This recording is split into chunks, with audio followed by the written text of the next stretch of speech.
네, 숨이 턱턱 막힙니다. 에어컨을 켜지 않으면 잠시도 견디기 어려운데요. 정부는 7월과 8월 두 달간 전기요금 누진 구간을 낮추어서 16% 정도 전기요금을 할인해 주기로 했다지만 벌써부터 전기요금 청구서가 두렵습니다. 예비 전력은 여유가 있는지, 데이터 센터 전력 수요가 급증할 경우 어떻게 대처할지 두 분과 얘기 나눠보겠습니다. 정동훈 중앙대 에너지시스템공학부 교수, 김희집 서울대 국제대학원 초빙 교수 나오셨습니다. 어서 오세요. 네, 안녕하세요. 반갑습니다. 안녕하십니까. 정말 덥습니다. 아주 숨이 턱턱 막히는데 지난 8일이죠. 서울 낮 기온 거의 37.8도까지 올랐습니다. 7월 초밖에 되지 않았는데 이게 전기와 아주 직접적으로 관련이 있으니까 정동훈 교수님 이렇게 더운 적이 있습니까? 7월에? 제 기억에도 7월에는 좀 찾기는 어려운 것 같고요. 예. 올해는 또 장마도 거의 없지 않습니까? 네. 그러니까 그 열기가 더 느껴지는 것 같습니다. 장마가 있으면 잠깐이라도 좀 식히게 되는데. 예. 근데 지금 이 온도 올라간 것도 일종의 그 기후 이변, 기후 변화의 그게 원인이 돼서 좀 되지 않나 이렇게 생각하고 있습니다. 네, 기후 변화가 정말 우리 삶을 확 바꿔놓는데 날씨가 이렇게 더우니까 앞으로 갈수록 좀 또 더워질 거잖아요. 지금 7월 초밖에 안 됐으니까 정말. 그럴 가능성이 높습니다. 그렇죠. 이 동풍이 불어서 더군다나 동쪽에서 서쪽으로 바람이 불어서 더 서쪽에 더 데우고 티베트 고기압, 북대서양 고기압 이불처럼 둘러싸고 있다면서요, 우리나라를 지금. 네네네. 지금 그 이중 열돔 현상이라고 해서요. 이중 열돔. 네, 저희가 담요를 2개 덮어쓰고 있는 듯한 그런 현상이 벌어지고 있는데 기록상으로는 117년 만에 가장 더운 7월 초가 되고 있고요. 예. 이제 걱정은 장마가 말씀해 주신 대로 짧았기 때문에 이게 계속 더워져가지고 이게 사실 7월 말의 날씨인데 지금 7월 초에 저희가 겪고 있는 것 그러니까요. 같은데 과연 7월 말 8월 초는 어떨까 이게 많이 우려가 되고 전력 입장에서도 이미 상당히 높은 전력 수요를 기록하고 있는데 7월 말 8월 초가 상당히 우려가 되는 그런 상황입니다. 그러네요. 정말 걱정이 태산 같습니다. 관련은 이제 제일 저희가 관심을 이렇게 전력 수요인데 지금 최대 전력 수요가 지난 8일이죠. 95.7 기가와트에 달했다. 이 정도가 좀 어느 수준인지 모르겠습니다. 여튼 최고치 수준인 건가요, 이게? 95.7 기가와트가? 97.5면은 작년 기록을 조금 갱신한 것 같습니다. 작년에는 8월 20날, 97기가와트를 기록했어요. 예. 근데 이게 전력 수급에서 지금 이거는 이제 그 일간 단위로 했을 적에 제 기억에는 2시간 단위를 따져가지고 최고 전력을 따진 것 같고요. 순시 최고 전력이 또 있습니다. 순간적으로 오르는 순간적으로? 거. 그건 작년에 100기가와트를 좀 넘었거든요. 근데 올해는 이제 아직 그 순간 전력 얼마든지는 아직 파악을 못 하고 있는데 그것도 작년 수준은 넘을 걸로 봅니다. 아, 그래요? 지금도 7월 초니까 아까 얘기한 대로 계속 더위가 계속되면 전력 수요가 더 늘어나면 그러면 우리가 순간적으로 이렇게 전력 수요가 늘어날 때 우리는 전력을 공급할 수 있는 우리나라의 능력? 지금 이 정도 되면 뭐 괜찮은 어느 정도 되는 거예요, 우리? 지금 현재 우리나라가 최대치 왔을 때도 현재 예비력 예비전력? 한 10% 정도는 지금 유지를 하고 있습니다. 그러니까 10%면 사실 안정적인 그런 상태인데요. 문제는 이제 8월 초쯤에 아마 최대치를 경신해서 100기가와트 이상 넘을 수도 있다고 지금 예측이 되고 있는데 그렇게 되면 이제 예비율이 한 5%까지도 떨어지게 되면 조금 위험은 하지만 지금 산업부랑 한전 등 여러 기관들이 많이 준비를 좀 하고 있기 때문에 그래도 아주 크게만 그 수요가 늘지 않으면 제가 잘 대처하지 않을까 그렇게 생각이 듭니다. 맞습니다. 그래서 아까 말씀드린 거 잠깐 정정을 드리면은 작년에 97기가와트라서 97. 같은 이제 그 기준으로 볼 적에 현재 이제 7월 8일 날 95기가와트를 좀 넘었으니까 작년 기록을 갱신하지는 않았는데 작년 기록을 갱신할 것은 분명해 보입니다. 분명하고. 분명해 보이고요. 그다음에 이제 전력 수급 관리 점에서는 이제 교수님 말씀하신 대로 10% 정도면은 뭐 아직까지는 그거 관리할 수 있는 수준인데 사실은 이게 전력 수급은 굉장히 디테일하게 상세하게 그걸 관리하게 돼 있어요. 그래서 대략 5기가와트 정도 모자는 10%면 대략 10기가와트 정도 여유가 있는 거거든요. 예. 근데 거기서 이제 5기가와트밖에 우리가 여유가 없다. 그러면은 그때 우리가 그 준비 단계에 들어갑니다. 준비 단계. 준비 단계. 그다음에 거기서 다시 또 4기가와트 떨어지면 관심 단계. 네. 3기가와트면 주의, 그다음엔 경계. 그래서 마지막에 1기가와트밖에 우리가 예비력이 없다. 예비력이 없다 그러면은 심각 단계 들어갑니다. 어. 그럼 심각 단계 들어가면 그때부터는 이제 뭐 순환 정전이든지 그런 걸 갖다가 내부적으로 준비하게 됩니다. 순환 정전이라면 어느 시간대에는 전기를 좀 맞습니다. 적게 이게 쓰게 돌아가면서 합니다. 지역별로. 지역별로. 그러니까 뭐 A라는 지역에서 이게 하다가 B 지역은 대신에 뭐 이제 전기를 갖다가 좀 이제 끊고 그다음에 이제 뭐 C 지역 왜냐하면 피해를 줄이기 위해서요. 근데 그건 또 예고를 하게 되니까 네. 준비를 할 수가 있죠. 네. 그래서 그러한 사례가 우리가 2011년도에 한 번 있었죠. 2011년도에 11년도 9월 15일이었는데요. 네, 어떤 일이 벌어졌어요 그때? 그때는 늦더위가 왔어요. 네. 늦더위가 왔는데 대개 발전소는 7월, 8월 전력 피크에 대비해 가지고 그때는 이제 풀 가동을 하거든요. 네. 풀 가동을 하다가 이제 9월 들어가면 그때부터 이제 예방 정비에 들어갑니다. 이제 발전소 이제 고생했으니까 이제 정비에 들어가는 것인데 하필 그때 늦더위가 와가지고 예상하지 못했던 늦더위가 와가지고 전력 수급에 그 당시에 비상이 걸렸죠. 그래요. 2011년이니까 한참 전 얘기인데 얼마 전에 왜 스페인에서 대규모 정전, 블랙아웃이 벌어졌잖아요. 맞습니다. 우리 현재 10% 예비 전력, 네. 뭐 최고로 수요가 늘어도 한 5기가와트 5% 정도면 괜찮다고 말씀하셨는데 우리는 네네. 그런 사태가 벌어질 가능성은 좀 없나요? 그럼 혹시? 없다고 할 수는 없습니다. 네. 그 전압 관리가 이 제대로 되지 않았었던 것으로 일단 추정이 되는데요. 네. 점점 대한민국 전력 시스템도 운영 관리가 점점 어려워지고 있습니다. 운영 관리가 어려워진다는 건 무슨 뜻이에요? 여름철 지금 우리가 예. 수요가 굉장히 기후 변화 때문에 늘기 때문에 그 대책도 세워야 되고 예. 겨울에는 또 혹독한 추위가 오기 때문에 또 다른 또 수요 증가에 의한 대책이 필요하지만 또 봄 가을로는 수요가 굉장히 줄어들어 가지고 예. 특히 그 태양광과 같은 동시에 자연에 의해서 들어오는 전력이 많아지면서 네. 전력 수요와 공급을 좀 일치시켜야 되는데 점점 더 수요와 공급을 일치시키기가 어려워지고 있습니다. 운영 관리가 그래서 어려워진다. 예, 앞으로 예. 지금 많은 노력이 필요한데 전력 제도도 많이 개선이 필요하고 예. 운영 인프라 시스템이나 이런 부분도 예. 이런 다양하게 변하는 전력 수요 예. 를 저희가 잘 컨트롤할 수 있게 또 공급도 이제 태양광이 많이 들어오고 풍력이 들어오면 이거는 우리가 공급을 컨트롤하는 자원이 아닙니다. 그렇죠. 예. 예. 그러니까 수요와 공급이 다 흔들리는 이런 상황을 잘 관리할 수 있는 좀 유연하게 관리할 수 있는 체계로 많은 좀 제도 개선이 필요한 그런 상태입니다. 네, 전력 예, 수요와 맞습니다. 공급. 예, 말씀하신 대로 이제 전기는 이제 수요와 공급이 딱 맞아야 되거든요. 맞아야 되는데. 근데 이제 재생에너지가 늘게 되면은 재생에너지는 우리가 제어할 수 없으니까 네, 자연 환경 여기 들어오면 때문에 올라오고 뭐 해가 만약에 가리게 되면은 안 들어오고 그거 떨어지고 하니까 그걸 맞춰서 균형을 잡아야 돼요. 그 네. 밸런스가 깨지게 되면 이른바 이제 블랙아웃이 정전이 오게 되는데 스페인에서 일어나는 것도 사실은 그게 이제 미스매치가 발생해가지고 발생한 걸로 사람들이 추정해요. 아직까지 정확한 원인 분석은 예. 아직 보고서는 안 나왔으나 반은. 그래서 우리나라도 재생에너지가 확대됨에 따라서 예를 들면 에너지 저장 장치, 배터리 같은 것들, 예. 양수 발전 그런 걸 통해 가지고 이걸 조정하려고 예. 상당한 애를 쓰고 있습니다. 상당한 애를 쓰고 있지만 재생에너지가 증가됨에 따라서 더욱더 신경 쓸 게 많아지는 것이죠. 그러네요. 그래서 이 전력망을 어떻게 안정적으로 관리할 것인 것이 과거에는 그렇게까지 생각하지 못한 것이 새로운 이슈로 점점 더 크게 부각되고 있습니다.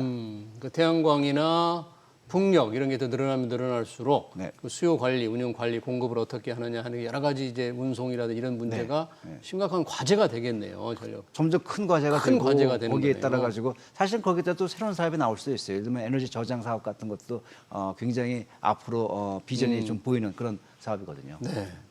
이렇게 지금 더우니까 전부 다 에어컨을 많이 쓰다 보니까 이제 전력 수요가 늘어나는데 아무래도 전기요금 부담이 굉장히 큽니다. 정부는 늘 이 7, 8월에 이 냉방 요금을 조금 줄여주기 위해서 나름의 대책들을 내놓았는데 이번 정부도 지금 내놓았어요. 7, 8월. 네네. 어느 정도 조금 줄여주기로 했어요. 이 네. 정부 지금. 저희 전력 요금은 저희가 누진제라는 제도를 씁니다. 누진제. 그래서 원래는 200kWh까지 좀 낮은 금액을 받고 그다음에 또 한 300까지 이렇게 받고 그다음에 이제 비싼 요금을 받는 그런 체계인데 1단계 예. 제일 저렴한 요금을 저희가 100kWh를 늘려가지고 0에서 300kWh까지는 예. 좀 저렴한 요금으로 쓸 수 있게끔 그렇게 해주고요. 예. 2단계도 추가로 또 50kW를 늘려가지고 그래서 300에서 450kWh까지는 2단계 요금이 적용이 됩니다. 네. 근데 이제 450kWh를 넘으면 이제 비싼 요금이 적용이 되는데 다른 달 대비 예.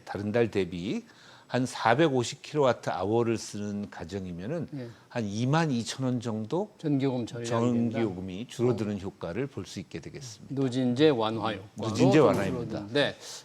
전기 장치를 어떻게 쓰느냐에 따라서 전기요금을 조금 절약할 수도 있을 텐데 우리 서민생활, 가정생활에서 조금 절약할 수 있는 뭐 팁 같은 게 좀 있을까요? 너? 우선 제가 이게 전기요금 요번에 그 누진제 것 때문에 효과가 얼마가 있을까 갖다가 교수님도 얘기해 주셨지만 저도 한번 계산을 해봤는데요. 네. 우리나라가 평균 가구당 쓰는 것이 대략 한 360kWh오고 360. 대략 한 네. 6만 3천 원 정도 나온다고 합니다. 예. 그런데 요번에 이거 누진제 완화하게 되면 한 15,000원 정도 전략할 15,000원 정도 예. 돈을 덜 낼 수 있으니까 예. 그렇게 뭐 작지는 않습니다. 이 이게 정도면? 평균 가정을 볼 적에 예. 예를 들어서 400 넘게 쓰게 되면 그거는 굉장히 전기를 좀 많이 쓰는 가구에 속하고요. 네.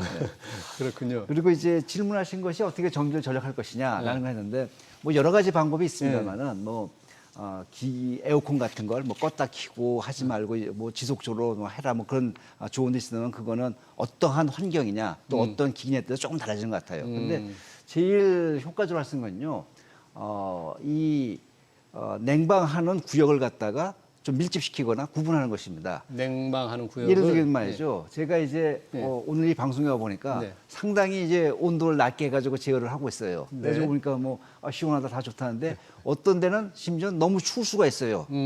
너무 추울 수가 있고 예를 들게 되면은 한 28도, 27도 해도 되는데 25도, 26도 한단 말입니다. 근데 그 이유는 뭐냐면은 이런 방송국 같은 이런 전자기기들이 많아요. 그렇죠. 이 전자기기들이 열을 내니까 이걸 안정적으로 하기 그러는데 그렇다면 이런 전자기기들이 열을 많이 내는 구역은 이렇게 좀 냉방을 갖다가 좀 더 하고 25도, 6도 기계가 고장나면 안 되니까. 네. 하지만 일반 사무실 같은 거는 온도를 갖다가 좀 높여도 해도 되거든요. 근무하는 네. 게 큰 지장이 없으니까 너무 낮추면 추운 경우도 느끼거든요. 예.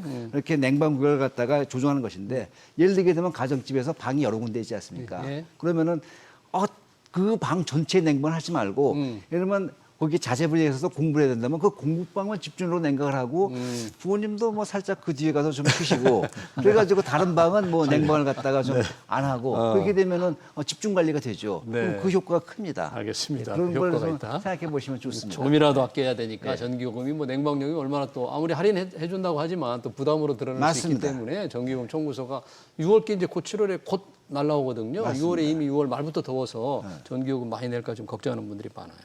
전기요금은 늘 이게 좀 우리나라가 상대적으로 싸다 하면서 몇 차례 올렸는데 이번 3분기에는 동결이 됐습니다. 늘 전기요금이 싸다고 할 때 한전의 재무 상태가 안 좋아서 계속 올렸는데 한전 재무 상태는 좀 나아졌습니까 이제? 네, 일단 그 이익 예. 또는 손실 측면에서는 상당히 경영 성과가 개선이 됐습니다.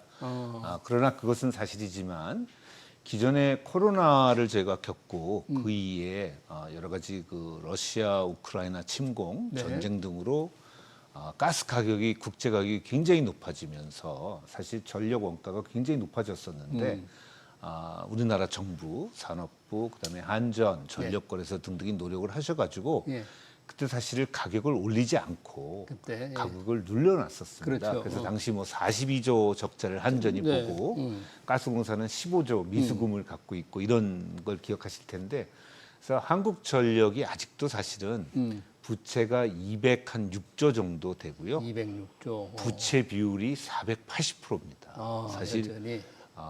150% 넘어가면 뭐 굉장히 안 좋은 거라고 생각하는데 네, 부채 비율. 네. 부채 비율이 굉장히 높고 부채 비율이 높기 때문에 많은 이자를 내야 되고 따라서 시설 투자라든가 이런 것에 좀 어려움도 있고 하고 있기 때문에 저는 산업용 전력 요금은 이미 많이 올랐는데 네. 사실 현실화돼 있다고 볼 수 있는데 우리 일반용 전기요금은 국가적으로 사실 많이 좀 억제해 줬었거든요. 예. 근데 이것을 저희들은 이제는 조금 노력을 해서 이제 전력 요금을 조금 올리고 거기서 이제 부채를 좀 줄이는 노력을 해야 건강한 이런 에너지 산업 시스템 체계가 유지되지 않을까 그렇게 생각합니다. 네, 여전히 한전의 재무 상태, 부채 비율이 이렇게 높기 때문에 점진적으로 또 개선을 하려면 상대적으로 가정용은 조금 올리는 게 낫지 않겠냐 그러는데 방금 말씀해 주셨는데 지금 산업용 전기요금이 상당히 가정보다 빨리 올라서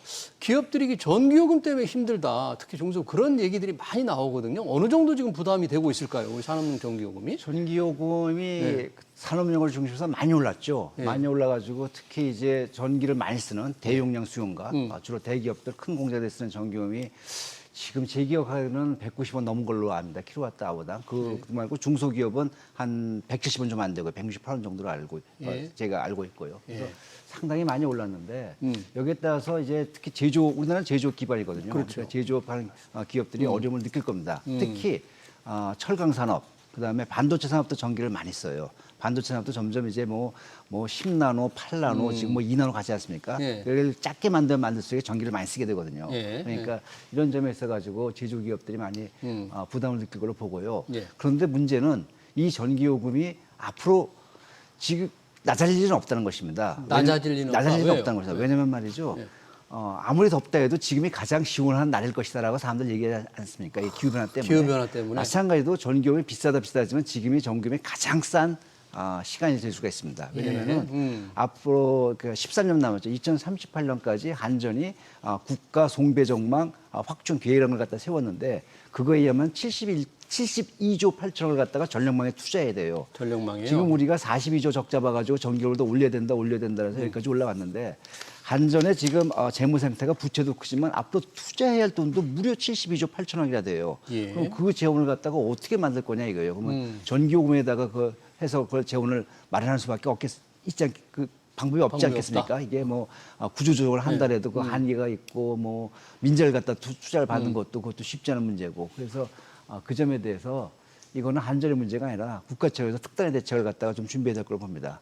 예를 들면 그래요. 이재명 정부가 그 에너지 고속도로를 갖다 하겠다고 내세웠거든요. 에너지 고속도로. 에너지 고속도로의 뭐 아이디어는 좋지만 문제는 그게 재원의 문제거든요. 그런데 지금 계획도 72조 8천억인데 에너지 고속도로를 갖다가 하겠다 하면은 돈이 얼마가 될지를 갖다가 다시 추산해 봐야 되거든요. 에너지 고속도로라는 게 정확히 뭡니까? 에너지 고속도로는 뭐냐면은 우리나라 송전망을 갖다 확충하기 위해 가지고 이걸 갖다가 예를 들게 되면 우리나라 호남 지역에는 재생에너지가 좋지 않습니까? 재생에너지. 그러니까 그 에너지를 갖다 수도권으로 갖고 오는데 그걸 갖다가 해저 케이블로 해가지고 내륙을 갖다 관통하는 송전망을 갖다 추가하게 되면은 주민들에 대한 그런 반발이 때문에. 있으니까 그러지 말고 그럼 차라리 해저 케이블로 해서 이걸 끌어오자라는 아이디어인데 아이디어는 뭐 해볼 수 있겠지만은 문제는 재원이거든요. 재원. 네. 근데 그 돈을 어떻게 그럼 마련할 것인가? 그러면 그 돈을 해서 뭐 한 건 좋지만은 그럼 어쩔 수 없이 전기요금은 올라갈 수밖에 없거든요. 그러니까 이런 거에 대해 가지고 정부는 장기적인 대책을 좀 세워야 될 걸로 봅니다. 그러네요. 전기요금 조금 많이 올랐다, 산업용이 올랐다, 그래서 제조업체에 조금 상당히 부담이 되지만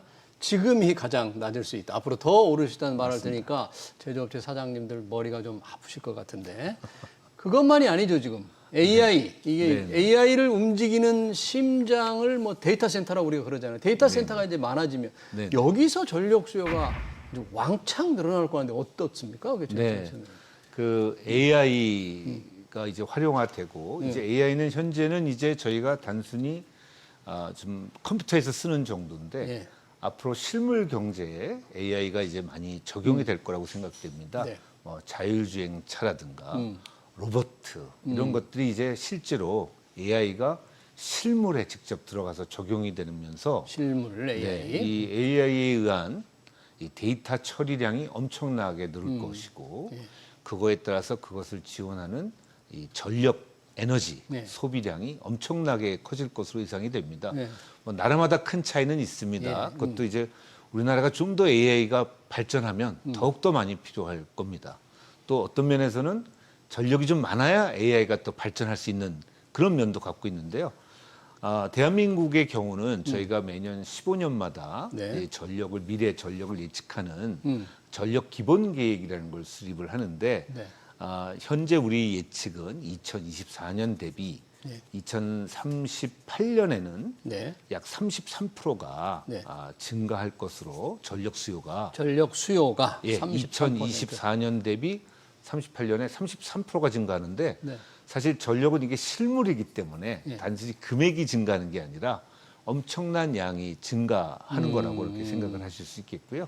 우리나라뿐만 아닙니다. 최근 그 미국 그리고 중국은 전력 수요량이 데이터 센터 증가에 따라서 예. 아주 폭발적으로 늘어나고 있기 때문에 뭐 시장을 통해서 많이 보시겠지만 네. 전력을 공급하는 기자재 기자재. 회사들의 주가가 지금 엄청 오르고 있고요. 아, 그래서 원자력도 지금 예.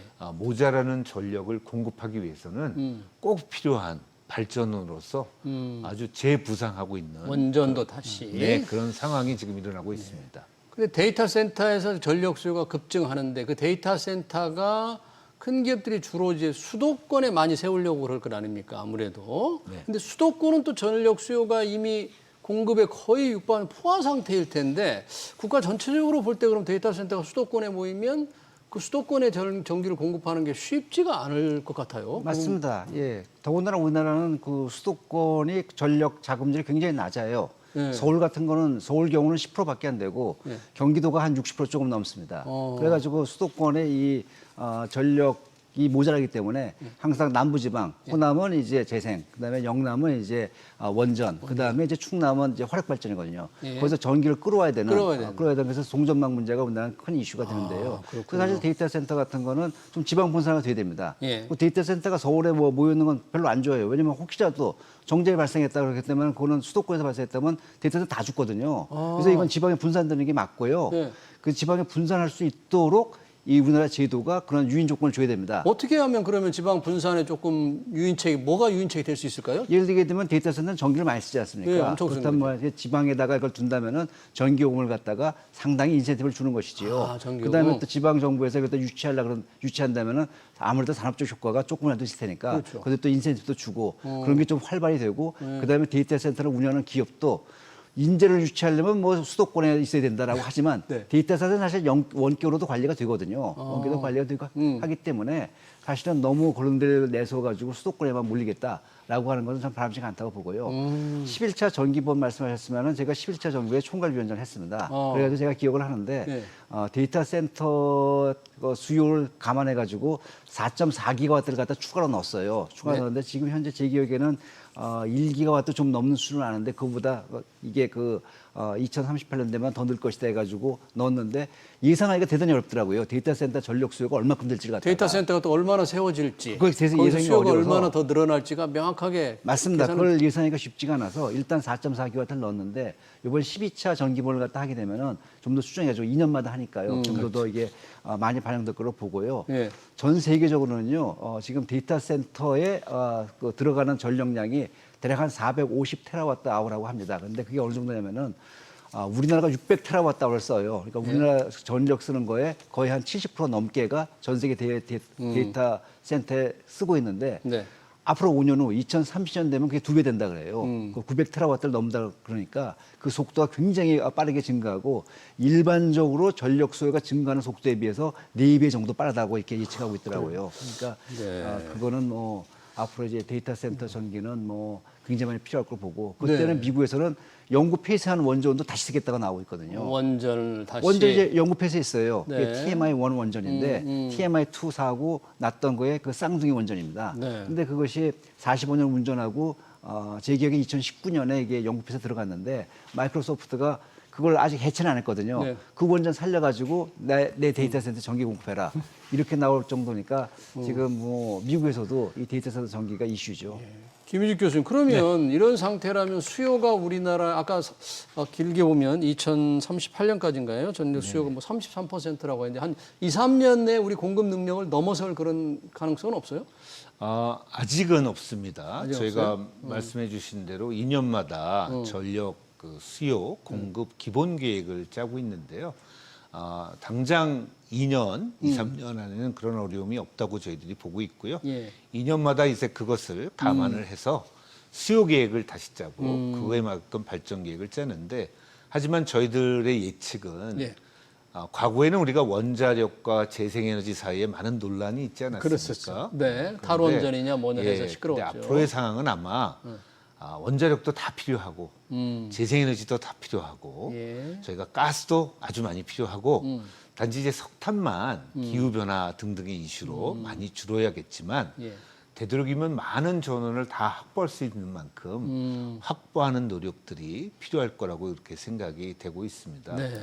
그리고 아까도 말씀드렸지만 이 전력 요금이나 가스 요금을 일시적으로 이렇게 눌러놓는 것은 저희가 어떤 경제 위기를 잠시 모면하는 정도에서 멈춰야지 너무 그것을 눌러놓으면 결국 시스템 비용이 결국은 어디 가지 않기 때문에 결국은 그 피해가 돌아옵니다. 그래서 아까 송전 설비 비용에 앞으로 우리가 그러니까요. 많은 돈을 투자해야 되고 72조 투자해야 되고 그리고 앞으로 재생에너지 건설에도 많은 돈이 들어갈 예. 거고요. 예. 뭐 해상풍력이라든가 그러니까 많은 돈이 들어갈 텐데 저희가 아주 적절하게 뭐 더 받아서는 안 되겠지만 네. 알맞게 전기나 가스 요금은 원가를 반영한 채 유지를 해야만이 저희가 이 안정적인 공급을 할 수 있는 에너지 시스템을 유지할 수가 있겠습니다. 지금 이제 전기와 가스의 어떤 적정 요금의 필요성을 이제 투자 차원의 필요 차원에서 말씀해 주셨는데 그동안은 정부가 물가 관리 차원에서 사실 어거지로 강압적으로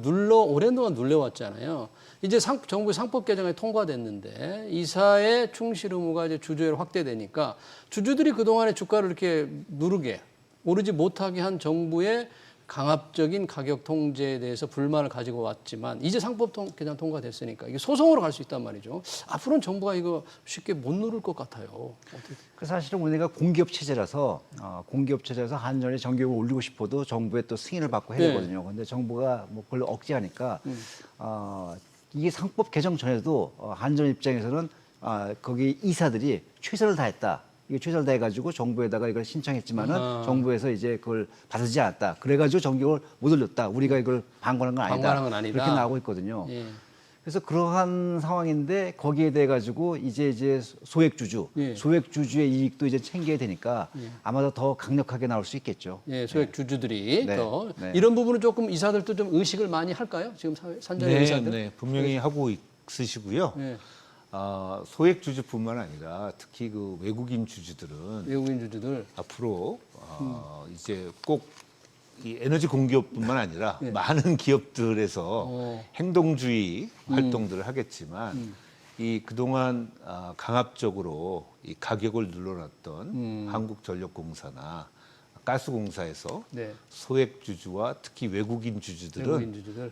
행동주의 행동을 상당히 적극적으로 하지 않을까 그렇게 생각이 되고 있습니다. 네, 잘 알겠습니다. 네, 때이른 폭염에 따른 전력 수요 급증, 그에 따른 전기요금의 향방, 투자 문제 여러 가지 토론을 여기서 마치도록 하겠습니다.